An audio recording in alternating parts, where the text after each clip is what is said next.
All right, guys, welcome back. Something cool. Today we have a great friend, partner that we also work with a lot of video productions that we do.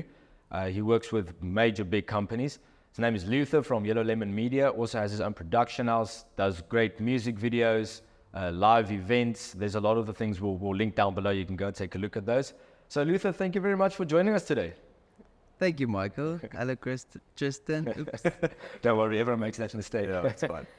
So Luther, you've had Yellow Lemon Media for 10 years now, right? Yeah, 10, 11 years. Okay, so going on to 11 years, more than a decade, sounds more cooler. So you've had Video View, that's our company, sorry. You've had Yellow Lemon Media for over a decade now. Over that decade, what were the key elements or strategies that help you to grow the business to the successful level it is at the moment? So in terms of strategies, in the beginning, I started as a freelancer. So there wasn't any strategy at that point.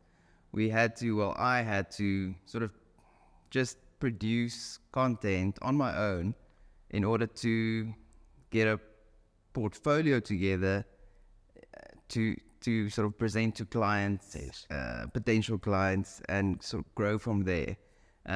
Once you get people to help you in the business, you can start, strategizing.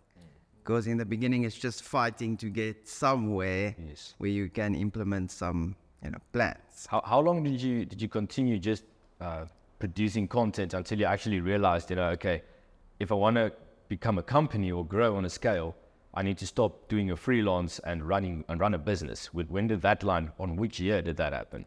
So it's always interesting to think about that, because someone once told me that if you can't separate yourself from the work and let someone else take over, it's not a company. Then you're a freelancer. Yes, so it was always my mission to get there, but it's difficult, obviously, because you've got all these factors. It's time and it's money, and where can you jeopardize quality or hands-on production? Where's the line where you can sacrifice that, trust someone else with the work? So what was the question? So it's in which year? How long did it take you until you realized? A lot. So it's in the beginning, the business or your freelance business tends to grow very quickly, up until a point, and then you're maxed out as a person. So I would say it took a good 8 or 9 years. Only in the last 2 years we got to a point where it became something bigger. But I guess there are certain steps that you do take. It does grow in a way, because you start, even though you don't have permanent employees that you gather, you might outsource a little bit of work here and there, trust someone with this or that, camera work, whatever the case might be. So there is a constant growth. It's not one day it's a company. Yes. It's just here and there you start not losing control, but giving control over to certain people. Yeah. Do you think you could have, recognized or started earlier with rather moving away from freelancing and going into the business direction? So, for instance, do you think if you started, instead of the 2 years ago that you said it actually became a company, you could have started 5 years ago and started freelancing, or wasn't there enough, call it work yet, that needed to be done to contract out? Yes. You always want, in retrospect, you always think, I should have done this 5 years ago, but that's how you learn. There are certain things that I wish I would have done earlier to accelerate quicker, like marketing. So we all we all don't use the full potential of marketing, because you don't want to waste money. Yes. So you try to do it yourself, and it's always difficult to market yourself, more difficult than it is to market someone else. Yes. But yeah, like I said, there's certain things that I would have done differently, but either way, I'm kind of happy where it went because you learn along the way. You said the moment you get people in the business to help, what is the people that you got in and what was the help? I was a cameraman in the beginning. So then I realized that I can't really focus on the production. So I got someone to do my camera work for me so I could focus on what I need to do in terms of getting the story out, managing the entire team. After that, I got a sound guy. After that, I got someone to help me concept develop. After that, I got someone to handle my administrative side because that became an issue. So because you can't split yourself. I always say, also, even like when you are an artist, let's say you're a singer, like Lady Gaga, you can't split yourself into more Lady Gagas. You can't book 2 shows at once, so you're limited to that one person. When you have a company, you can start delegating. So yes, I think in the beginning it's just to get your hands free, and then to start setting up little areas where you can delegate and sort of focus on working on the business instead of in the business. Okay. Is there a criteria that you use to select? Because it is a big step to move away from the work that you're currently doing and entrust someone else with the job that you used to do. So is there a certain criteria that you follow, that people need to have a certain skill set, this amount of years of experience, or what is your process there?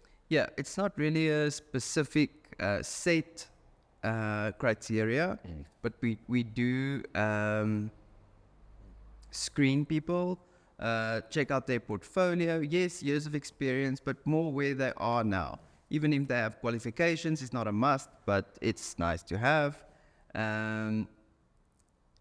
Technical capabilities, gear, or equipment, and even just presentability. So we would have a meeting, or what do you call it? It's not on an audition, but we'd have a meeting just to sort of get a feel of them, how they can work with the clients. If we're not there, most of the time we do try to send production management or someone that can liaise. But if we can't, it is nice to have a good face for your business still. If you are sending someone that's not included in your business. For instance, do you guys scout them, or would you prefer to entrust someone or get someone to outsource to, if you rather met them in person, let's say at a shoot, for instance, how we met at one of the shoots? Would you rather go that way, or you physically go and look for someone? Yeah, so it is nice. Word of mouth is always the best. Just one connection here or there. But we do if a client wants to shoot in Botswana, it is nice to get a team there. And even if you meet a new team, if you need to use a new team, that's where your infrastructure comes into play, where you have people helping you to organize, screen people or screen companies so you can use them. So yes, it is nice to get referrals from teams and trusted teams that you have worked with, but sometimes you don't have a choice. So you need to search online. Yes. Have you ever worked with somebody that it didn't work out very well? And how, if that impacted your relationship with the client, how did you fix that relationship with the client? Yes, so it has happened before where we've subcontracted a team and it didn't go well. But there were a couple of factors that contributed to the disaster, like internet connectivity. So that was the main issue. There is something that the team could have done. They could have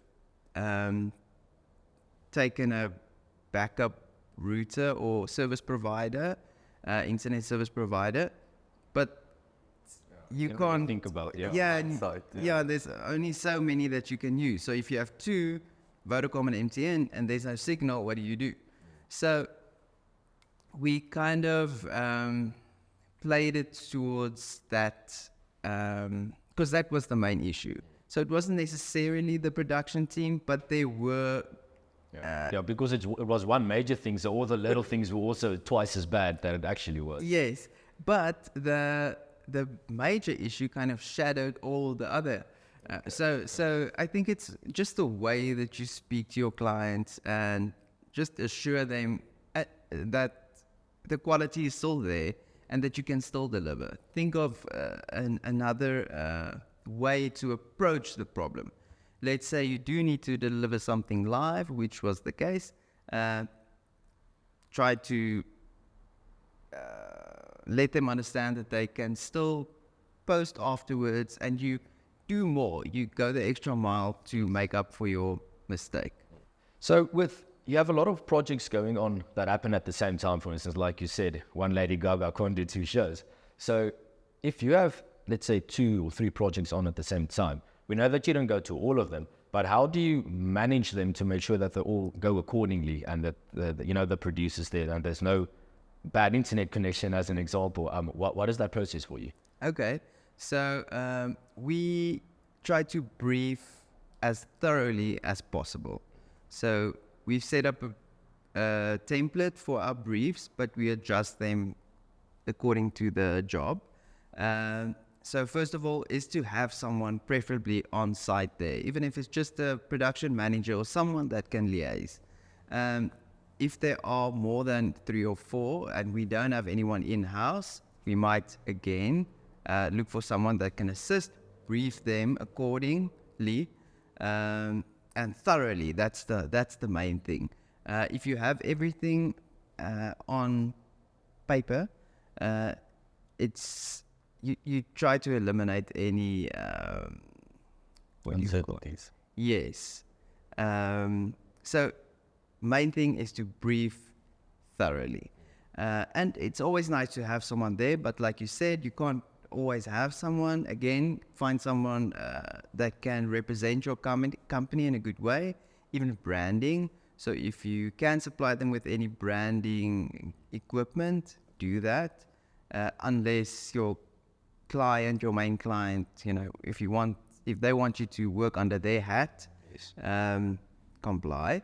But so just to get soldiers out.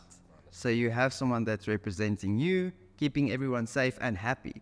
It's always important to have your team to keep them happy, fed, so they just feel sort of Looked after. looked after and valued. Yes. Is there a way that you check up then on each team? Yes. So today it's easy. You can create WhatsApp groups to let everyone contribute. So what we usually do is the client would maybe set up a group, and we would set up our own production group. So there's communication with everyone. You let someone in, one of your clients, let's say the community manager, into your group, and let one of your production team members, preferably the team leader, if you would allocate someone, into their group. So there's constant communication. If something happens on site and they need to rush or catch something, or even if there's an emergency, everyone's in contact. Yes. So you don't have to watch your phone the entire time. Everyone can contact each other if there's anything. You said so. There are certain tasks that you don't really not do at all, but you move back from them. So what are the current tasks that you focus on to make sure that the projects flow, that the business comes in, that there's a cash flow, the marketing happens? What are your tasks as the head of the company? Okay, so for now, where we are now, the main thing is to get new work, to get new clients. So like I said, initially I did let go my English. I had to let go of certain aspects of video production. So cameraman, sound, editing. Where now I'm trying to work more, like I said, on the business as to in the business. The main thing now is to use what we've gathered content as a portfolio to go to new clients and try to convince them that this is what they need. How would you approach a new client? What is your tactic there? Good question. So cold calling is just it doesn't work. Yes, no, I agree with that. You needs to be a connection of some sort. Yes. So to use your connections, your local connections that you have, your word of mouth connections, your network, I think it's the best way. Social media marketing, it's not a lead generator, even though you can sort of create leads. It's not. It depends how you set it up. Yeah, and the leads tend to be not good. Yes, we found that as well. It's just some local guy that wants to grow his Instagram account. Yes, scary stuff. But so the leads online isn't that great. Here and there you can find some international sort of lead generators. They do help, but they're very expensive. But yes, so your local network, best way. And then to put a package or a presentation together and do the leap or take the leap to go and see clients, do a presentation, do desk drops or office visits, even though it feels petty, do it. People kind of like it. And also take care of your client and the relationship that you have. Take them for a lunch, do some incentive work just to keep them happy. Would you provide a service for free to hopefully grow a connection, or is that not really something you go to? Yes, so in the past, especially when you start, there's a lot of freebies that you do or that you can do. In my experience, they aren't very effective in terms of your company's Reputation. Yeah, and your growth or your even recurring work. Okay, yes. And your exposure. They will promise that, but it won't necessarily. And it's good to have awareness always. Also what I wanted to mention with social media, it's more brand awareness than lead generators. And this as well. It's more when you're doing something for free, you need to know it's not going to necessarily bring in work. It might create some brand awareness depending on the kind of work and who you're working with. But yeah, in terms of building relationships, always or sometimes good to do something for free. But it's you also need to strategize that agreement to use something out of it, or to get, even if it's not money or monetary, there should be something that you can leverage. Yes, like stock, if you can use the footage for stock or whatever the case might be. Okay. The one sales presentation that I edited, there was a quote with the guy that said, not asking for referrals.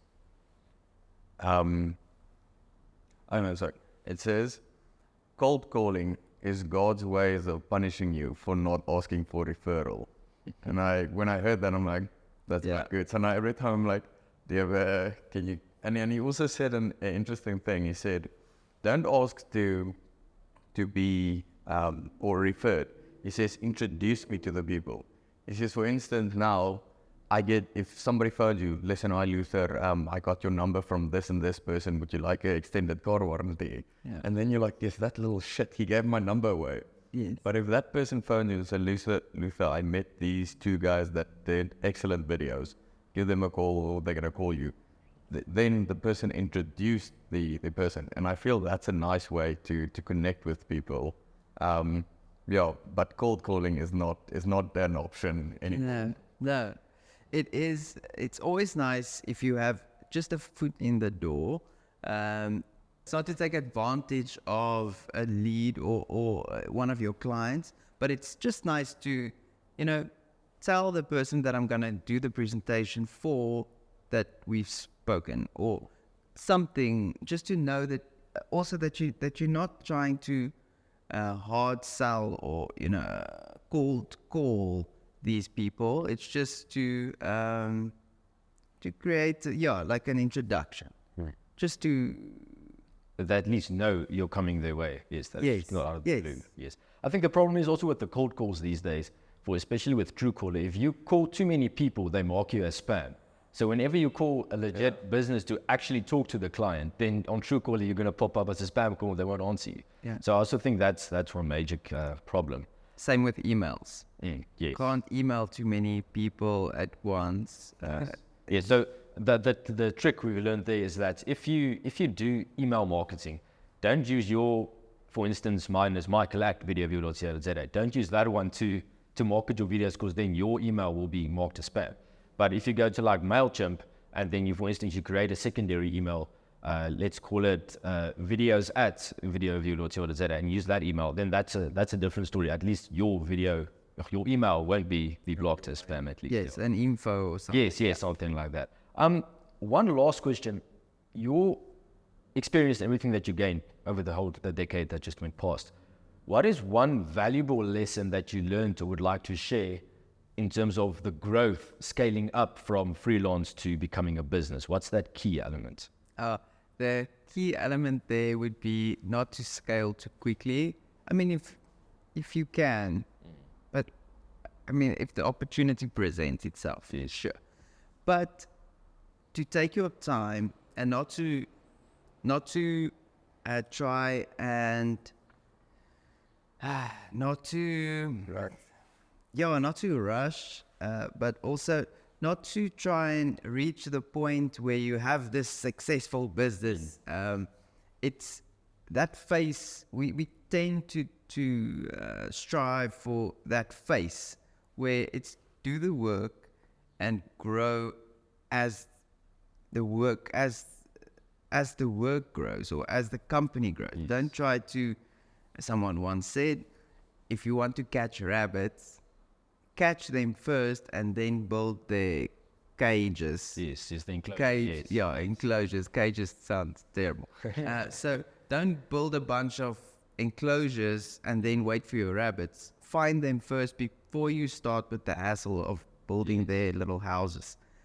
So find your clients and build with that. Yes. Don't build the company and then wait for clients. See where you go and what you need, because that's also a thing. Your services tend to flow in different directions. So don't, because you get overwhelmed thinking, oh, there's so many avenues that you can take within your industry.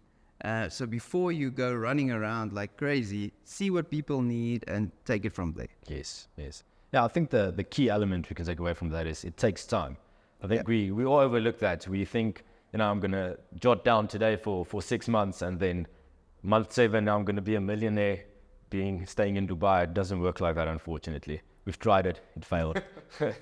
So guys, thank you for watching. And again, Luther, thanks for your time. Really appreciate it. Look forward to our work in the future as well. We'll link all of his things down below. You guys are more than welcome to make use of his services. Please do go check him out. He does very great work. Until next time, we'll see you guys again. Thanks so much, guys. Thank you, Tristan. Thank you, Michael. Nailed it. Nailed it. Nice. Just